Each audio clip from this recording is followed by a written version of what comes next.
Bonjour et bienvenue à tous dans ce nouveau fil d'actualité du 23 juillet 2020. Alors il y a des gens qui font un petit peu l'amalgame, qui se plantent un petit peu. Il y a le décret d'urgence qui va être prolongé d'1 mois et il y a l'extension de l'amnistie qui, elle, va être prolongée de 2 mois. Voilà, les gens pensent que l'amnistie c'est 1 mois. Non, c'est le décret d'urgence qui est prolongé d'1 mois et c'est l'amnistie qui est augmentée de 2 mois. Bon, on voit ça directement après le top générique. On voit ça en détail. Allons-y, top générique.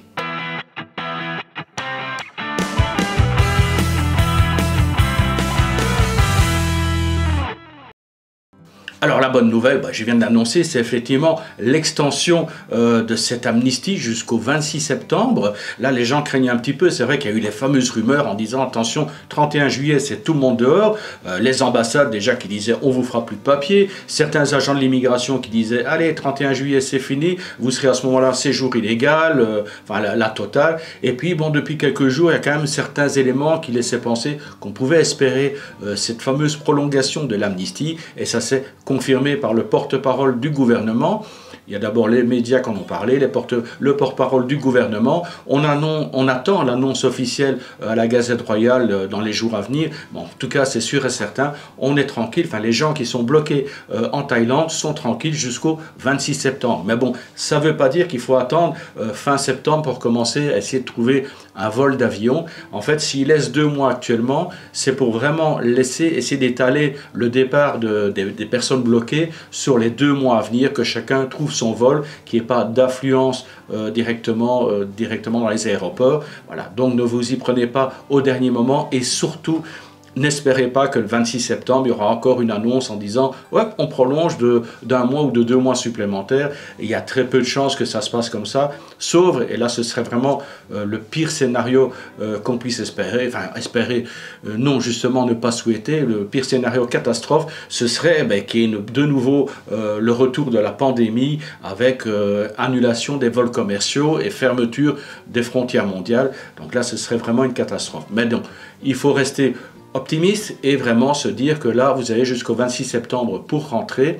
Au-delà du 26 septembre, je pense que les autorités ne feront plus aucun cadeau, que là, ce sera directement les contrôles, ce seront des arrestations, mise en placement dans centre de rétention, ce qui est loin d'être agréable. Il y aura les amendes qui peuvent aller jusqu'à 20 000 bahts, c'est 500 bahts par jour, mais limité à 20 000 bahts pour les dépassements. Et puis aussi le danger d'être blacklisté et ne plus pouvoir revenir en Thaïlande pendant quelques années, voire plus jamais du tout.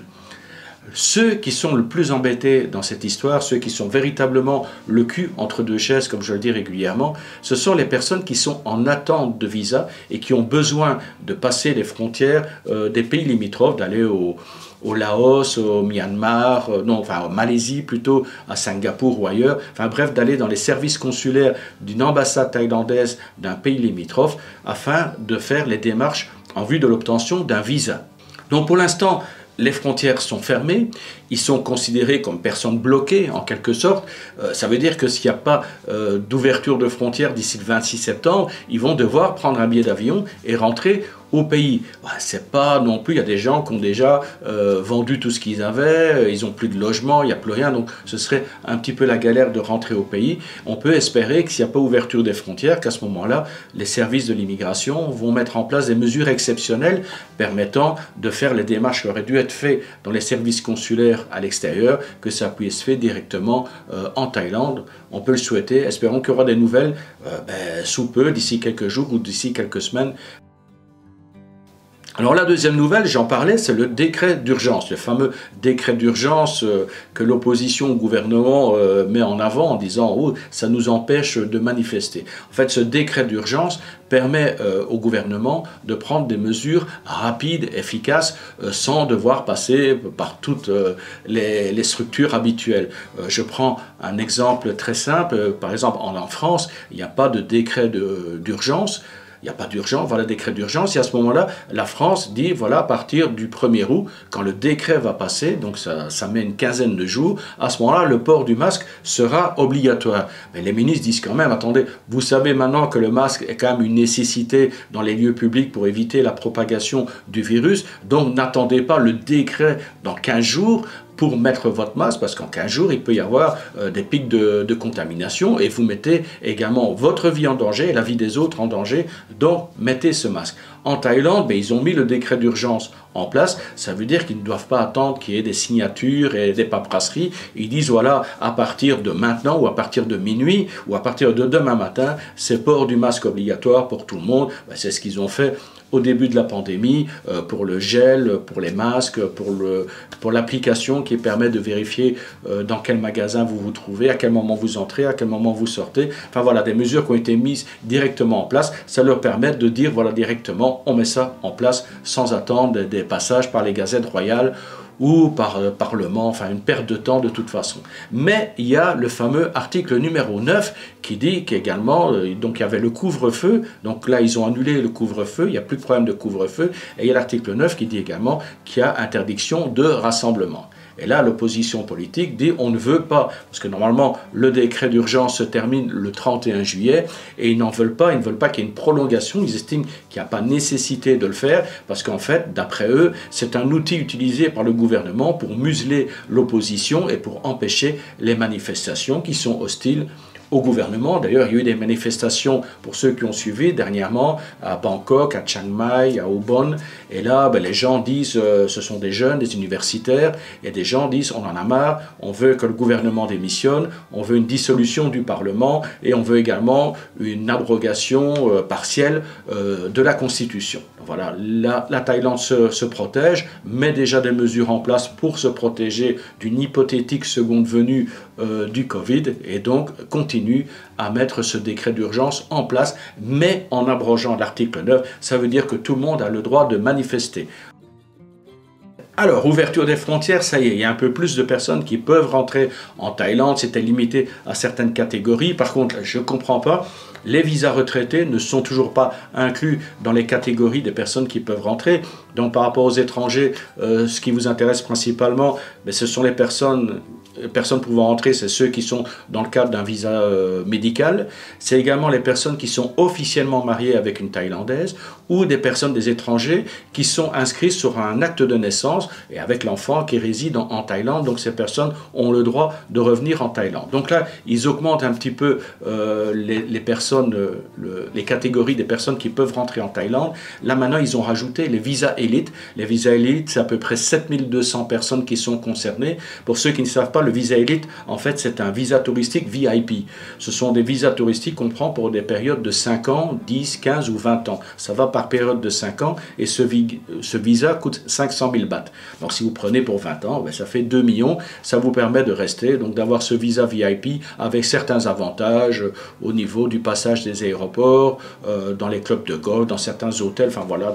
Donc c'est 7200 personnes à peu près qui détiennent déjà un visa élite ont le droit de rentrer. Et pour l'instant, depuis l'annonce, il y a à peu près 200 personnes qui se sont inscrites via l'ambassade pour pouvoir revenir au pays du sourire.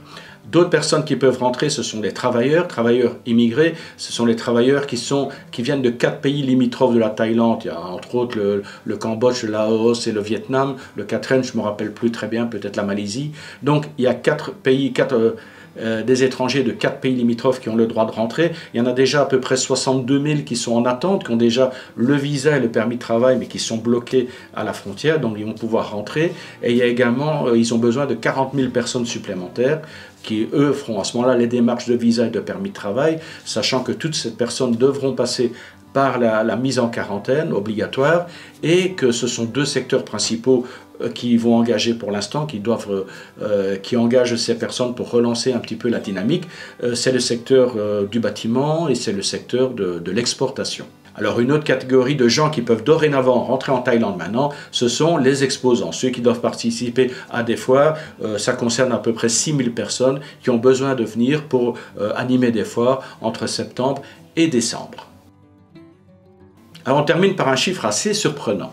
C'est un sondage qui a été fait auprès de à peu près 1500 personnes et 95% de ces personnes sont contre le retour des étrangers en Thaïlande. Donc c'est un chiffre qui est assez énorme, qui est assez surprenant aussi par rapport à d'autres données qui avaient été déjà relevées. C'est vrai qu'on était plutôt à 25 à 30% de gens qui voulaient que les étrangers reviennent, entre autres les touristes. Là on est à peine à 5% de personnes qui veulent le retour des étrangers. Eh bien, cela, on peut l'expliquer un petit peu à cause des fake news. Je pense que ça va être aussi un peu le cheval de bataille du gouvernement pour les semaines à venir, c'est de chasser, d'être à la chasse contre les fake news qui se propagent. Et il y avait une fameuse fake news qui expliquait qu'en fait, le gouvernement était en train d'ouvrir les frontières aux étrangers, principalement les pays contaminés, afin de faire entrer la contamination, enfin de contaminer les Thaïlandais, et de cette manière de pouvoir continuer à utiliser le décret d'urgence afin de clore, enfin d'empêcher les oppositions, l'opposition de s'exprimer. Donc maintenant, comme je vous l'ai expliqué en début de vidéo, on sait bien que le décret d'urgence a été augmenté d'1 mois, mais qu'il était assorti par une annulation de l'article 9 qui empêchait les gens de manifester. Voilà, c'en est tout pour ce petit fil d'actualité. Je vous retrouve très prochainement. J'ai 2 vidéos qui sont en cours de montage. Ce sont des tutos vidéo. Ce ne sont pas des fils d'actualité. Ce sont 2 tutos vidéo qui sont en cours de montage. Donc, ils seront bientôt publiés sur la chaîne. Abonnez-vous. Et puis, d'ici là, je vous dis bye bye. Salutations tropicales des bords du Mekong. Bye.